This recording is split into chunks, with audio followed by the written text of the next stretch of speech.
नमस्कार बच्चों।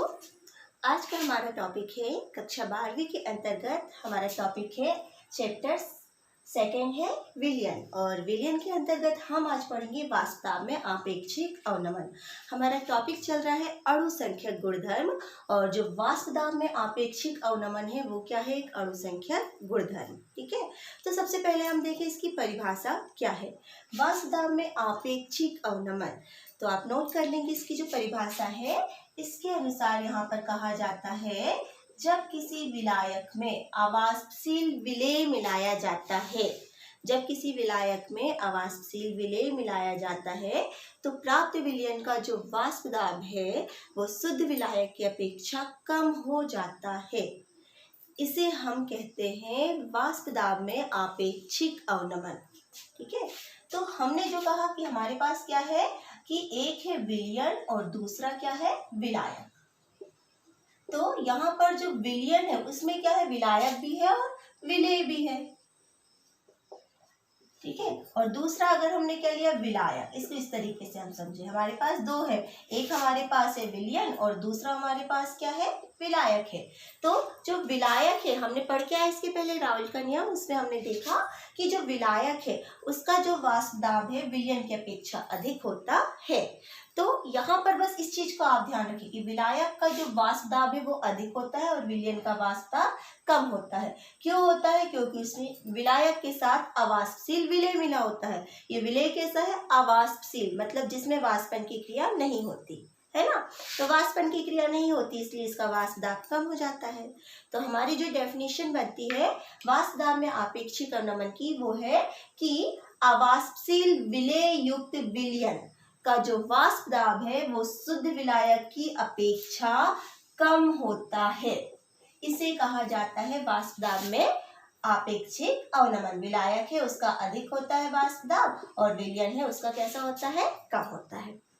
तो हमें देखना है इससे संबंधित जो क्वेश्चन पूछा जाता है कि वाष्प दाब में आपेक्षिक अवनमन क्या है, इसकी सहायता से विलेय का अणुभार किस प्रकार से निकालते हैं। तो सबसे पहले तो हम देखेंगे कि वाष्प दाब में आपेक्षिक अवनमन का व्यंजक सूत्र क्या है। तो हम पढ़ के आ रहे हैं राउल का नियम। राउल का नियम, तो राउल के नियम की सहायता से ही हम निकालेंगे वाष्प दाब में आपेक्षिक अवनमन। राउल का नियम क्या है तो आप देखते जाएंगे। हमने क्या पढ़ा? राउल का नियम है PS is equal to P0A XA। ये हमने पढ़ा है राउल का नियम कि अवाष्पशील विलेय युक्त जो विलयन है उसका वाष्प दाब विलायक के मोल प्रभाज के समानुपाती होता है, जिससे हमको ये मिला राउल का नियम PS is equal to P0A XA, equation number 1। अब यहाँ पर ये जो XA प्लस XB है इसका मान होता है 1। मीन्स विलेय और विलायक दोनों के मोल प्रभाजों का जो योग है वो कितना होता है? 1 होता है। इसकी सहायता से हम XA का मान निकाल सकते हैं। XA इज इक्वल टू हो जाता है 1 माइनस XB। ठीक है, तो ये जो XA है 1 माइनस XB है, इसका मान हम समीकरण 1 में रखते हैं। समीकरण 1 में रखते हैं तो PS is equal to P0A 1 minus XB। ठीक है, और इसको जब हम सॉल्व करते हैं तो PS is equal to P0A minus P0A XB। ठीक है, और फिर जब इसको हम सॉल्व करते हैं तो माइनस से ये जो माइनस P0A XB इसको बराबर के इस साइड ले जाएंगे तो P0A XB is equal to P0A minus ये जो PS है यहाँ आ जाएगा PS, और इसी से हम निकाल लेते हैं XB का मान। तो XB इज इक्वल टू हो जाता है P0A minus PS divided by P0A। तो ये जो हमने निकाला ये होता है वाष्प दाब में आपेक्षिक अवनमन। तो सबसे पहले हमको वाष्प दाब में आपेक्षिक अवनमन निकालना था। तो राउल के नियम की सहायता से हम ये जो वैल्यू निकालते हैं XB is equal to P0A minus PS P0A, ये कहलाता है वाष्प दाब में आपेक्षिक अवनमन। और ये जो P0A माइनस PS है, आप लिख सकते हैं P0A माइनस PS, ये है वाष्प दाब में अवनमन, और ये पूरी जो वैल्यू है वो कहलाती है वाष्प दाब में आपेक्षिक अवनमन। ठीक है, अब इसी से संबंधित जो क्वेश्चन आपका आता है वो आता है इसकी सहायता से विलेय का अणु भार ज्ञात कीजिए। विलेय का अणु भार ज्ञात करना। आप हेडिंग डाल सकते हैं, विलेय का अणु भार ज्ञात करना। किसकी सहायता से? हमारे पास क्या है, वाष्पदाब में आपेक्षिक अवनमन। तो आपके पास जो क्वेश्चन आता है, वाष्पदाब में आपेक्षिक अवनमन की सहायता से विलेय का अणु भार ज्ञात कीजिए। तो विलेय का अणु भार ज्ञात करने के लिए हम समीकरण 2 का यूज करते हैं इसका। तो ये जो समीकरण 2 है आप लिख लेंगे। यहाँ पर ये जो XB है, XB क्या होता है? यहाँ पर विलेय के मोलों की संख्या। XB क्या है? विलेय के मोलों की संख्या। विलेय के मोलों की संख्या XB क्या है? विलेय का मोल प्रभाज्य है ना। तो विलेय का मोल प्रभाज्य किसके बराबर होता है? NB upon Na plus NB।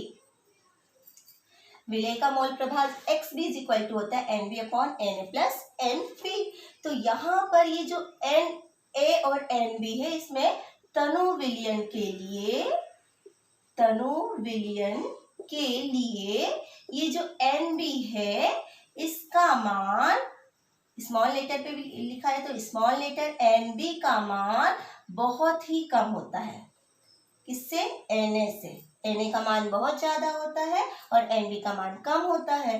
तो इस कारण जो NB है, इसे हम नेग्लेक्ट करते हैं या नगण्य मानते हैं। नगण्य मानने पर, ठीक है, तो आप यहाँ क्या लिखेंगे?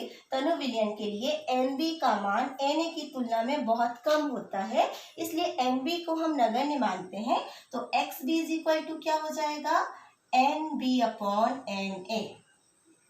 ठीक है, तो NB अपॉन जो Na है, इसका मान हम समीकरण 2 में रख देते हैं। ये जो समीकरण 2 है, यहाँ पर हम इस मान को रख देते हैं। समीकरण 2 में जब ये मान रख देंगे ना, तो क्या हो जाएगा? लिख सकते हो आप इसको, ये इक्वेशन नंबर, इसको ना मान के यह मान समीकरण 2 में रखने पर, समीकरण 2 में रखने पर जब इस मान को रख देंगे तो क्या हो जाएगा? NB upon Na is equal to P0A minus PS upon P0A। ठीक है, अब यहाँ पर जो NB और Na है वो क्या है? NB क्या है? विलेय के मोलों की संख्या, और Na क्या है? विलायक के मोलों की संख्या। आप नोट कर लेंगे, NB इज इक्वल टू विलेय के मोलों की संख्या और Na क्या है? विलायक के मोलों की संख्या, जिसको हम लिखते हैं यहाँ पर NB इज इक्वल टू होता है WB अपॉन MB, और Na इज इक्वल टू होता है WA अपॉन MA। ये विलेय के लिए और ये किसके लिए? विलायक के लिए। तो NB का मान ये और Na का मान ये, इस मान को, ये समीकरण 2 था, ये हो गया समीकरण 3। NB व Na के मान हम रखते हैं समीकरण 3 में। यहाँ पर लिख सकते हो आप, NB व Na का मान समीकरण 3 में रखने पर, 3 में रखने पर, तो ये मान जब हम समीकरण 3 में रखेंगे तो क्या हो जाएगा? देखेंगे, WB अपॉन MB, ये, और Na का मान क्या है? WA upon MA is equal to P0A minus PS divided by P0A। ये वैल्यू मिल गई हमको। अब इसी को जब हम सॉल्व करते हैं तो हम लिख सकते हैं WB अपॉन MB, ये है, इनटू इस वैल्यू को जब हम ऊपर ले जाते हैं तो क्या हो जाता है? MA upon WA। ठीक है, ये MA ऊपर चला जाएगा, WA यहाँ आ गया, इंटू ये हो गया MA upon WA is equal to P0A minus PS divided by P0A। ठीक है, अब हमको ज्ञात क्या करना है? विलेय का अणुभार। ये हमारा क्वेश्चन है कि इसकी सहायता से विलेय का अणुभार ज्ञात कीजिए। तो विलेय का अणुभार ज्ञात करना है। विलेय का अणुभार क्या है? MB है ना, हमको MB ज्ञात करना है। तो हम MB कैसे ज्ञात करेंगे? आप MB को यहाँ ले जाने और बाकी पूरी वैल्यू को यहाँ ले आए, है ना। तो MB को यहाँ ले जाना, तो यहाँ ले जाएंगे, मतलब ये ऊपर हो गया MB, है ना। MB यहाँ चला गया और पूरी वैल्यू यहाँ जाएगी, जिसको मैं बराबर किस साइड लिखूंगी ना, तो किस तरीके से लिखूंगी? इस वैल्यू को अगर हम यहाँ लाते हैं तो ये ऊपर गया, ये वाला नीचे जाएगा, ये ऊपर जाएगा, मीन्स P0A फिर इंटू WB यहाँ पर ऊपर ही है, इंटू MA ऊपर है, डिवाइडेड बाई WA नीचे है, और ये जो P0A PS है वो नीचे आ जाएगा इंटू में, तो P0A माइनस PS। ठीक है, तो हमने MB का मान निकालना था हमको, तो MB को हमने यहाँ लिया है, इस वैल्यू को नीचे ले आएंगे ना, तो ये सारी एक्सचेंज हो जाएगा इस तरीके से सारी चीजें। तो ये जो हमने निकाला ये क्या है, विलेय का अणुभार निकालने का तरीका है ना। तो हमारे पास जो क्वेश्चन था वो क्या था, वास्तव में आपेक्षिक अवनमन किसे कहते हैं, इसकी सहायता से विलेय का अणुभार ज्ञात कीजिए। तो विलेय का अणुभार ज्ञात करने के लिए हमने क्या किया, यहाँ पर राउल के नियम की सहायता से हमने सबसे पहले निकाले वास्तव में आपेक्षिक अवनमन, जिसका मान होता है XB = P0A minus PS divided by P0A। फिर यहाँ पर ये जो XB है वो क्या है, विलेय का मोल प्रभार। अब बीच बीच में लिखते जाएंगे कि XB क्या है, विलेय का मोल प्रभार। इसकी सहायता से इसका जो फॉर्मूला होता है वो है NB/Na + NB। तो जब हम विलयन तनु होता है तो विलयन के लिए NB का मान Na की तुलना में बहुत कम होता है, जिसे हम नगण्य मानते हैं, तो नेग्लेक्ट कर देते हैं। तो क्या बचता है, XB = NB/Na, और ये जो मान है इसको हम समीकरण 2 में रखते हैं, मतलब ये जो XB का मान है यहाँ रख देंगे ना, तो NB/Na = P0A माइनस PS/P0A। अब ये जो NB और Na क्या है, आप साइड में लिख के रख लीजिए। NB है विलेय के मोलों की संख्या और Na है विलायक के मोलों की संख्या। तो NB होता है WB/MB और Na होता है WA/Ma। WB क्या है, यहाँ पर लिख सकते हो आप, WB है विलेय की मात्रा और MB है विलेय का अणुभार। फिर यहाँ पर WA है विलायक की मात्रा और MA है विलायक का अणुभार। जब इस वैल्यू को हम समीकरण कहाँ रख रहे हैं, NB व Na का मान समीकरण 3 में रखते हैं, यहाँ पर रखते हैं, तो ये हमको ज्ञात होता है। और लास्ट में हम क्या निकाल लेते हैं, इसको सॉल्व करते हैं, MB का मान।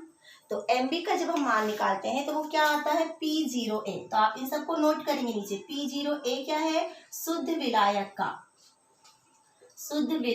का वाष्प दाब, शुद्ध विलायक का वाष्प दाब।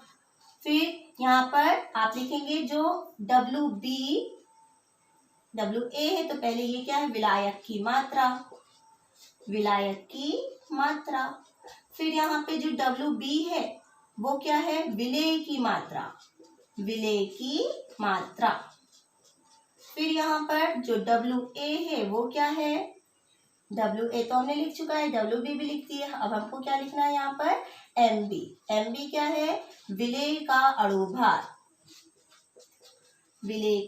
अणुभार। और जो PS है वो क्या है, विलयन का वाष्प दाब। तो यहाँ पर यदि हमको क्या क्या पता हो, हमको P0A, WA, WB और PS का मान पता हो तो हम MB निकाल सकते हैं। MB क्या है, विलेय का अणुभार निकाल सकते हैं। तो ये है वाष्प दाब में आपेक्षिक अवनमन की सहायता से विलेय का अणुभार ज्ञात करने का तरीका। तो आप अच्छे से इस वीडियो को देखें और समझ के कॉपी में नोट करें। Thank you.